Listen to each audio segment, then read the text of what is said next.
ನಮಸ್ಕಾರ ವೀಕ್ಷಕರೇ, tech in agriculture ಚಾನಲ್ಗೆ ಸ್ವಾಗತ. ಸಾಂಪ್ರದಾಯಿಕ ಕೃಷಿ ಪಂಚಾಂಗದಲ್ಲಿ 10ನೇ ಮಳೆ ನಕ್ಷತ್ರವೇ ಮಗೆ ಮಳೆ ನಕ್ಷತ್ರ. ಈ ಮಗೆ ಮಳೆ ಸಾಮಾನ್ಯವಾಗಿ ಆಗಸ್ಟ್ 17ರಿಂದ ಆಗಸ್ಟ್ 30ರ ಅವಧಿಯಲ್ಲಿ ಬರುತ್ತೆ. ಮಗೆ ಮಳೆಯ ಬಗ್ಗೆ ಕೇಳಿದ್ರೆ ನೀವು ಶಾಕ್ ಆಗ್ತೀರಾ. ಮಗೆ ಮಳೆ ಬಂದರೆ ಮಣ್ಣೆಲ್ಲ ಬಂಗಾರ ಅನ್ನೋ ಗಾದೆ ಮಾತು ಇದ್ದೇ ಇದೆ. ಆಗಸ್ಟ್ ತಿಂಗಳ ಕೊನೆಯಲ್ಲಿ ಬರುವಂತಹ ಮಳೆನೇ ಮಗೆ ಮಳೆ. ಸತತವಾಗಿ ಬೀಳುವ ಮಳೆ ಆಗಿರುತ್ತೆ ಇದು. ಭೂಮಿಯ ಆಳಕ್ಕೆ ಬಸಿದು ಹೋಗ್ಬಿಟ್ಟು ಅಂತರ್ಜಲವನ್ನು ಹೆಚ್ಚಿಸುತ್ತೆ.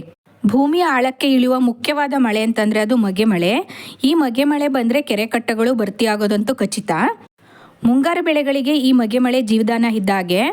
ಜೂನ್ ಜುಲೈ ತಿಂಗಳಿನಲ್ಲಿ ಬಿತ್ತಿದಂತಹ ಮುಂಗಾರು ಬೆಳೆಗಳಾದ ಭತ್ತ, ರಾಗಿ, ಜೋಳ, ತೊಗರಿ, ಹತ್ತಿ ಮತ್ತು ಶೇಂಗಾ ಬೆಳೆಗಳಿಗೆ ಈ ಮಳೆ ತುಂಬ ಅವಶ್ಯಕ. ಈ ಮಗೆ ಮಳೆ ಇವುಗಳ ಇಳುವರಿಯನ್ನು ಗಣನೀಯವಾಗಿ ಹೆಚ್ಚಿಸುತ್ತೆ. ತೋಟದ ಬೆಳೆಗಳಾದ ಅಡಿಕೆ, ತೆಂಗು, ಕಾಫಿ ಬೆಳೆಗಳಿಗೆ ಬಂದರೆ ಹೆಚ್ಚು ಕಾಯಿ ಕಚ್ಚುತ್ತವೆ. ಮಗೆ ಮಳೆ ಬಂದರೆ 6 ಮಳೆ ಬಂದ ಹಾಗೆ ಅಂತ ನಮ್ಮ ಹಿರಿಯರು ಹೇಳ್ತಾ ಇರ್ತಾರೆ. ಈ ಮಳೆ ಬಂದರೆ ದನಕರುಗಳ ಮೇವಿಗೆ ಕೊರತೆನೇ ಇರೋದಿಲ್ಲ. ಬೋರ್ವೆಲ್ಗಳು ಚೇತರಿಸ್ಕೋಬೇಕು ಅಂತ ಅಂದರೆ ಈ ಮಳೆ ಬರಲೇಬೇಕು. ಮಗೆ ಮಳೆ ಇಟ್ಟರೆ ಜಗವೆಲ್ಲ ಬಿತ್ತನೆ ಎಂಬ ಗಾದೆ ಮಾತು ಇದ್ದೇ ಇದೆ. ಯಾಕಂತಂದರೆ ಈ ಮಳೆ ಎಲ್ಲ ಬೆಳೆಗಳಿಗೂ ಕೂಡ ಸೂಕ್ತ ಆಗಿರುತ್ತೆ. ಮಗೆ ಮಳೆಯ ವಿಶಿಷ್ಟ ಏನಂತಂದರೆ ಇದು ದಬದಬನೆ ಜೋರಾಗಿ ಬಂದು ನೀರು ಹೊರದೋಗೋದಿಲ್ಲ. ಈ ಮಳೆ ನಿಧಾನವಾಗಿ ನಿರಂತರವಾಗಿ ಬರುತ್ತೆ. ಆದ್ದರಿಂದ ಮಣ್ಣಿನ ಸವಕಳಿ ಆಗೋದಿಲ್ಲ. ಬದಲಾಗಿ ಭೂಮಿ ನೀರನ್ನು ಚೆನ್ನಾಗಿ ಹಿಂಕೊಳ್ಳುತ್ತೆ, ಅಂತರ್ಜಲವನ್ನು ಹೆಚ್ಚಿಸುತ್ತೆ.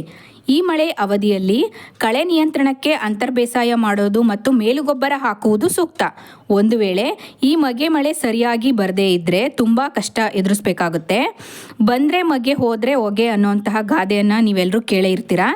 ಈ ಮಗೆ ಮಳೆ ಏನಾದರೂ ಸಕಾಲಕ್ಕೆ ಬಂದರೆ ಅಧಿಕ ಇಳುವರಿಯನ್ನು ಪಡಿಬಹುದು. ಆದರೆ ಬರದೇ ಇದ್ದರೆ ಬೆಳೆಗಳೆಲ್ಲ ಒಣಗಿ ಹೋಗ್ತವೆ ಮತ್ತು ಬೋರ್ವೆಲ್ಗಳು ನಿಂತು ಹೋಗೋಂಥ ಸಾಧ್ಯತೆಯೂ ಕೂಡ ಇರುತ್ತೆ.